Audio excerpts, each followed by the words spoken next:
የመካከለኛው ምስራቅ ምሽቶች በከዋክብት ብርሃን ብቻ የሚደምቁ አይደሉም። አንዳንዴ ያንን ሰላማዊ ሰማይ የሚሰነጥቅ የጨለማውን ጽልመት በጋለ እሳት የሚገፍ የስበት ንግ በመጣስ ወደ ላይ የሚምዘገዘግ ግዙፍ የብረት አምድ አለ። ይህ አምድ ተራ የቴክኖሎጂ ውጤት አይደለም። የአንድ ሀገር የህልውና ዋስትና፣ የሌሎች ደግሞ የከፋ የሌሊት ቅዠት ነው። ስሙ ሻሃብ ይባላል። ትርጓሜው ተወርዋሪ ኮከብ ወይም ሚቴዎር ማለት ነው። ነገር ግን ይህ ከሰማይ ወደ መሬት የሚወርድ የተፈጥሮ ክስተት ሳይሆን ከመሬት ተነስቶ ጠላትን አድኖ የሚወርድ ሰው ሰራሽ የእሳት አለንጋ ነው። እንደምን ሰነበታችሁ ውድ የኦርቢት ሚዲያ ቤተሰቦች፣ እስከ ዝግጅታችን ፍጻሜ ድረስ አብራችሁን ቆዩም። ቻናላችንን ሰብስክራይብ በማድረግ ቤተሰብ መሆኑን አይርሱ።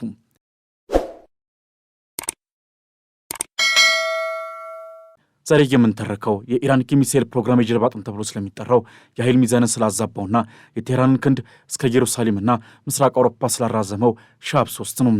ይህ መሳሪያ በባሩድ ብቻ የተሞላ አይደለም፣ በታሪክ በበቀልና በማይበገር የፖለቲካ መልክ ታጨቀ እንጂ። ታሪኩ የሚጀምረው ከፍርሃትና ከውድመት አምድ ውስጥ ነው። በ1980ዎቹ ኢራን የኢራቅ ጦርነት ወቅት የቴህራን ነዋሪዎች ከሰማይ በሚወርዱ የሳዳም ሁሴን ሚሳኤሎች ምክንያት እንቅልፍ አጥተው ነበር። በዚያን ጊዜ ኢራን የምትመክትበት ጋሻም ሆነ የምትመልስበት ጦር አልነበራትም። ያ የውርደትና የፍርሃት ስሜት በኢራን ወታደራዊ መሪዎች ልብ ውስጥ የማይሽር ጠባሳና አንድ ጽኑ ማል አስቀመጠም። ካሁን በኋላ ማንም በላያችን ላይ እሳት ሲያዘንብ እጃችንን አጣጥፈን አንቀመጥም፣ እኛም እሳት እንሆናለን። ይህ ቁርጠኝነት ነው የሻሃብን ዘር የዘራው። ከ10 ዓመታት ምርምር ከሰሜን ኮሪያ ጋር ከተደረገ የቴክኖሎጂ ሽግግርና ከውስብስብ ምህንድስና በኋላ ኢራን ያንን ህልም እውን አደረገችው። ውጤቱም ሻሃብ 3 ሆነ። ይህንን ግዙፍ መሳሪያ በአካል ለተመለከተው የሞት መታሰቢያ ሐውልት ይመስላል። ቁመቱ 16 ሜትር ረዝማል። ይህ ማለት ባለ 5 ፎቅ ህንፃ የሚያክል ተንቀሳቃሽ ግንብ ማለት ነው። ዲያሜትሩ ወይም የጎኑ ስፋቱ ብቻ 1.3 ሜትር ነው። ክብደቱ ነዳጅ ሲሞላ ከ16 ቶን በላይ ይመዝናል። ይህ ግዙፍ አካል በፈሳሽ ነዳጅ የሚንቀሳቀስ የቴክኖሎጂ አውሬ ነው። ፈሳሽ ነዳጅ መሆኑ ለአጠቃቀም ውስብስብ ቢሆንም የሚሰጠው ጉልበት ግን ወደር የለውም። በሚነሳበት ቅጽበት ሞተሮቹ የሚያመነጩት ኃይል የመሬትን ስበት በጉልበት በጣጥሶ ቶን የሚመዝነውን የብረት አካል በሰከንዶች ውስጥ ከደመና በላይ ያወጧል። የሻሃብ 3 አስፈሪነት ያለው ቅርጹ ላይ ሳይሆን አቅሙ ላይ ነው። ይህ ሚሳኤል መካከለኛ ርቀት ተወንጫፊ በሚባለው መደብ ውስጥ ቢቀመጥም የሚሸፍነው የጂኦግራፊክ ክልል ግን ስልታዊ ነው። እስከ 2000 ኪሎ ሜትር መምታት ይችላል። እስኪ ይህን ርቀት በካርታ ላይ አስምሩት። ከኢራን መሃል ተነስቶ የመካከለኛው ምስራቅን ሰማይ አቋርጦ እስራኤልን፣ ሳውዲ አረቢያን፣ በባህረ ሰላጤ የሚገኙ የአሜሪካ ጦር ሰፈሮችን አልፎ ተርፎም የቱርክና የምስራቅ አውሮፓን ዳርቻዎች የማውደም አቅም አለው። ይህ ማለት ኢራን ከድንበሯ ሳትወጣ በሺዎች ኪሎ ሜትር ርቀት ላይ ያለን ጠላት ጓዳ ውስጥ ገብታ ማፍራረስ ትችላለች ማለት ነው። ለዚህ ነው ሻሃብ 3 የኢራን ረጅም እጅ የተባለ የሚጠራው። ሻሃብ 3 አወቃቀሩ ሲፈተሽ ጫፉ ላይ የተገጠመው የጦር መሪ ወይም ዋርኪድ የጥፋት መልእክተኛው ዋና አካል ነው። ይህ የጦር መሪ ብቻውን እስከ 1000 ኪሎ ግራም የሚመዝን ፈንጅ ይሸክማል። እስከ ስቡት 1 ቶን የሚመዝን ቲኤንቲ በድምፅ ፍጥነት እየተመዘገዘገ መጥቶ አንድ ከተማ መሃል ቢወድቅ የሚፈጥረውን የእሳት ማዕበልና የድንጋጤ ረደ መሬት። ህንፃዎች እንደ ካርቱን ይተረተራሉ። አስፋልቶች ይቀልጣሉ። የፍንዳታው ድምፅ ብቻ የሰውን ጆሮ ያደነቁራል። ነገር ግን የዚህ ሚሳኤል ስጋት ከተራ ፈንጂም የዘለል ነው። ምዕራቢያንና እስራኤል በዋነኝነት የሚሰጉት ይህ ግዙፍ የጦር መሪ የኒኩሌር ራስ ወይም ኒኩሌር ዋርሄድ ሊሸከም ይችላል በሚል ነው። ሻሃብ 3 ሲሰራው የጅምላ ጨራሽ መሳሪያ ዌፐን ኦፍ ማስ ዲስትራክሽን ማጓጓዣ እንዲሆን ታስቦ ነው የሚለው መላምት ያለምን እንቅልፍ ይነሳል። 1 ቶን የተለመደ ፈንጂ ውድመት ያመጣል። 1 ቶን የኒኩሌር ራስ ግን ታሪክን ያጠፋል። እስኪ የሚሳኤልን ጉዞ በመናብ ደግሞ እንከተል። የማስወንጨፊያ ትእዛዝ ሲሰጥ መጀመሪያ የሚታየው ብርሃን ነው። ከሚሳኤሉ ስር የሚወጣው እሳት ሌሊቱን ወደ ቀን ይቀይረዋል። ከዚያም ምድር የሚያንቀጠቀጥ ድምፅ ይከተላል። ሻሃብ 3 ቀስ እያለ ይነሳና ፍጥነቱን እየጨመረ ወደ ጠፍር ይወጣል። የመጀመሪያው ደረጃ ነዳጁ ሲጨርስ ይገነጣጠላል። ከዚያ በኋላ ሚሳኤሉ በከባቢ አየር አናት ላይ ከምድር እይታ ተሰውሮ እንደ አዳኝ ንስር ኢላማውን ይለካል። ወደ ታች መምዘግዘግ ሲጀምር ፍጥነቱ አይታሰብም። በሰዓት በሺዎች የሚቆጠር ኪሎ ሜትር እየተጓዘ አየርን እየሰነጠቀ በጋለ እሳት ተለብጦ ወደ ኢላማ ይወርዳል። በዚህ ፍጥነት የሚመጣን አካል ለመጥለፍ በጣም የተራቀቀ የአየር መከላከያ ስርዓት ያስፈልጋል። ለረጅም ጊዜ ሻሃብ 3ን መጥለፍ የማይቻልበት መንገድ ፈተናውን ቆይቷል። የሻሃብ 3 ሌላው ጥንካሬ ተንቀሳቃሽነቱ ነው። ሚሳኤሉ በመሬት ላይ በሚገኙ ቋሚ ማጠራቀሚያዎች ወይም ሲሎስ ብቻ ሳይሆን ግዙፍ ተሽከርካሪዎች ትራንስፖርተር ኤሌክትር ላውንቸር ወይም ቲኢኤል ላይ ተጭኖ ይንቀሳቀሳል። ይህ ለጠላት ትልቅ ራስ ምታት ነው። ሳተላይቶች አንድን ቦታ ሲጠብቁ ሻሃብ 3 በጭነት መኪና ላይ ተሳፍሮ ወደ ሌላ ስፍራ ይሄዳል። ከተራሮች ስር፣ ከጫካዎች መሃል አሊያም ከበረሃማ ስፍራዎች ተነስቶ መተኮስ ይችላል። ተኩሱ ወዲያውኑ ይሰወራል። ይህ ተኩሶ የመጥፋት ሹት ኤንድ ስኩት ብቃት ጠላት የመልስ ምት ለመስጠት እንዳይችል ወይም ሚሳኤሉ መሬት ላይ እንዳለ ለማውደም እንዳይቻል ያደርገዋል። ሻሃብ 3 እንደ መንፈስ ነው አለ፣ ግን የት እንዳለ አይታወቅም። ሲታይ ግን ጊዜው ረፍዷል። በኢራን ወታደራዊ ዶክትሪን ውስጥ ሻሃብ 3 የጥቃት መሳሪያ ብቻ ሳይሆን የመከላከያ ዋስትናም ነው። ማንም ቢነካኝ ዋጋውን እጥፍ አድርጎ ይከፍላል የሚል መልእክት አለው። የሚሳኤል መኖሩ ብቻ ብዙ ሀገራት ኢራን ላይ ጦርነት ከማወጃቸው በፊት 2 እና 3 ጊዜ እንዲያስቡ አስገድዷል። እስራኤል ኢራንን ለማጥቃት ስትወጥን ሁሌም ከኋላ የሚመጣው ጥያቄ ሻሃብ 3ስ የሚለው ነው። ይህ መሳሪያ የቴህራን የዋስትና ካርድ ነው። በፖለቲካው ጠረጴዛ ላይ ኢራን ድምጿ ከፍሎ እንዲሰማ ያደረገው ከዲፕሎማቶቿ ንግግር ይልቅ ከኋላ የቆሙ የዚህ ሚሳኤል ጥላ ነው። ነገር ግን ሻሃብ 3 ፍጹም አይደለም። የጥንት ስሪቶቹ ላይ የትክክለኛነት ወይም አኩሬሲ ችግር ነበር። ኢላማውን ለመምታት ሲተኮስ ከታሰበው ቦታ በተወሰነ ሜትር ወይም ኪሎ ሜትር ርቆ ሊወድቅ ይችላል የሚል ግምገማ ነበር። ኢራን ግን በዚህ አልተወሰነችም።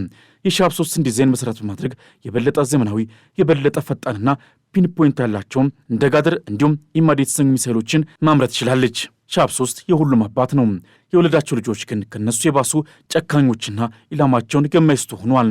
በተለይ አዲሶቹ ስሪቶች ከባቢ አየር ውስጥ ተመልሰው ሲገቡ አቅጣጫቸውን የሚቀየር ብቃት አላቸው። ይህ ማለት የአየር መከላከያ ሚሳኤል ሊመታቸው ሲመጣ አቅጣጫቸውን ቀይረው ያመልጣሉ ማለት ነው። ይህ ቴክኖሎጂ የሻሃብን ቤተሰቦች የበለጠ ገዳይ ያደርጓቸዋል። በዓለም አቀፍ ደረጃ ሻሃብ 3 የክርክር ምንጭ ነው። ምዕራቢያን ይህ ሰላም የሚያደፈርስ ነው ይላሉ። ኢራን ደግሞ ይህ የመከላከያ መብቴ ነው፣ ጠላቶቼ በዙሪያ በጦር ሰፈር ተከበው ሳለ እኔ እጅን አጣጥፌ አልሞትም ትላለች። እውነት ነው፣ መካከለኛው ምስራቅ የጦር መሳሪያ መጋዘን ሆኗል። ነገር ግን የሻሃብ 3 ልዩነቱ የኃይል ሚዛኑን ወደ ኢራን ማዘንበሉ ነው። ሳውዲ አረቢያ ወይም እስራኤል የትኛውንም ያህል ዘመናዊ አሜሪካ ሰራሽ አውሮፕላኖች ቢኖራቸውም ሚሳኤልን መከላከል ከአውሮፕላን ጋር ከመጓጋት የተለየና እጅግ ከባድ ነው። አውሮፕላን ፓይለት አለው፣ ይደክማል፣ ስተትም ይሰራል፣ ከዚያም ይመለሳል። ሻሃብ 3 ግን አይደክምም፣ አይፈራም፣ አይመለስም። አንዴ ከተተኮሰ እጣ ፈንታው ወይ ኢላማውን ማጥፋት ወይም መጥፋት ብቻ ነው።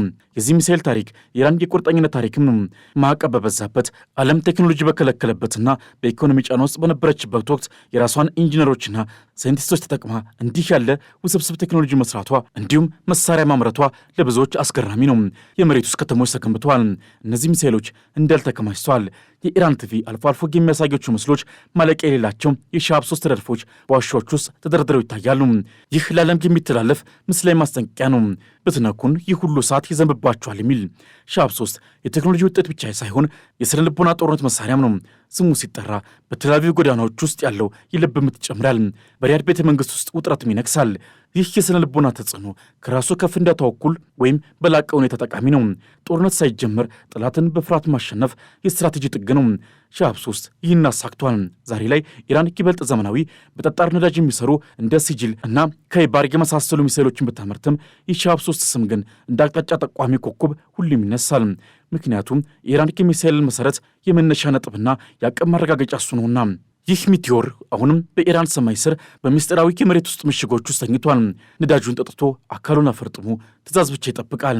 ዓለም በሰላምና በጦርነት መካከል ባለች ቀጭን ገመድ ላይ ስትራመድ የሻሃብ 3 ጥላ ከላይ ሆኖ ያንዣብባል። ነገ ምን እንደሚፈጠር ማንም አያውቅም። ነገር ግን አንድ ነገር እርግጠኛ ነው። ያ ቀን ከመጣ ሻሃብ 3 ወደ ሰማይ ከተወነጨፈ የመካከለኛው ምስራቅ ታሪክ በድጋሚ በደምና በሳት ይጻፋል። የዚያን ቀን ፍርድ የታሪክ ጸሐፊዎች ብቻ ሳይሆኑ ከሰማይ የሚወርደው የብረት ሚወቱር ይሰጠዋል። እስከዚያው ግን ሻሃብ 3 የኢራን የጀርባ አጥንት፣ የጠላቶቿ ስጋት እንዲሁም የቴክኖሎጂ ዓለም አስፈሪ ተምሳሌት ሆኖ ይቆያል። ይህ ሻሃብ 3 ነው። ከመሬት ተነስቶ ሰማይን ሰንጥቆ ታሪክን የሚቀይር የብረት እሳት። የኢራን የመጨረሻው የኃይል ቃል የሚመዘነው በኒውክሌር ፕሮግራም ብቻ ሳይሆን በሻሃብ 3 በተሰኘው መካከለኛ ርቀት ተወንጫፊ ሚሳኤል ነው። ከኢራን ምድር ከተመዘገዘገ በጥቂት ደቂቃዎች ውስጥ እስራኤልን በሙሉ የመምታት አቅም አለው። ሻሃብ 3 ለእስራኤል የሞትና የህልውና ስጋት በመሆኑ እስራኤል የኢራንን የሚሳኤል ፕሮግራም መምታትን እንደ ዘላቂ የደህንነት ዋስትና ትመለከተዋለች። ይህ ሚሳኤል የሩቅ ምስራቅ አውሮፓ ማለትም የቱርክን አለፍ ሲልም የአንዳንድ የኔቶ ሀገራትን ክፍሎች የመምታት አቅምም ያለው ነው። አሁን ያለው ውጥረት ከዚህ ሚሳኤል አቅም ጋር ተዳምሮ የፍጻሜውን ድባብ ፈጥሯል። እስራኤል ኢራን የረጅም ርቀት ሚሳኤሎቿን ማለትም እንደ ሻሃብ 3 ያሉትን በድብቅ እንደገና እየገነባች ነው ብላ ያላትን ከፍተኛ ስጋት ትገልጻለች። የሰኔው የ12 ቀናት ጦርነት ወቅት እስራኤል በሻሃብ ሚሳኤሎች መመታቷን በመዘንጋት አሁን ደግሞ ሚሳኤሉ እንደገና መገንባቱ ለኔታንያሁ ጦርነትን ለማስቆም የማይቻል ምክንያት ሆኗቸዋል። ትራምፕ ሲኦል እስኪወጣ ድረስ እናፈርሳቸዋለን ማለታቸውም ኢላማው የኒኩሌር ተቋማት ብቻ ሳይሆኑ የሻብ 3 ማምረቻ ስፍራዎች ጭምር ሊሆኑ እንደሚችሉ ያመለክታል። ይህ የአሜሪካ አዲስ የፖሊሲ ለውጥ ሲሆን ከዚህ ቀደም አሜሪካ የኢራን የሚሳኤል አቅም በይፋ ኢላማ አታደርግም ነበር። ኢራን ደግሞ በሚሳኤል ፕሮግራሟ ላይ ለመደራደር ፈቃደኛ ለመሆኗን በተደጋጋሚ ትገልጻለች። ፒዚሽኪያን ከነካችሁን መልሱ ከባድ ነው ማለታቸው ኢራን አሁን ያለባትን የገንዘብና የውስጥ ተቃውሞ ችግር ቢኖርባትም የሻብ 3ን ቴክኖሎጂ በመጠቀም በቀጥታ እስራኤልን ወይም በክልሉ ያሉ የአሜሪካ የጥቅም ተቋማትን ልትመታ ትችላለች።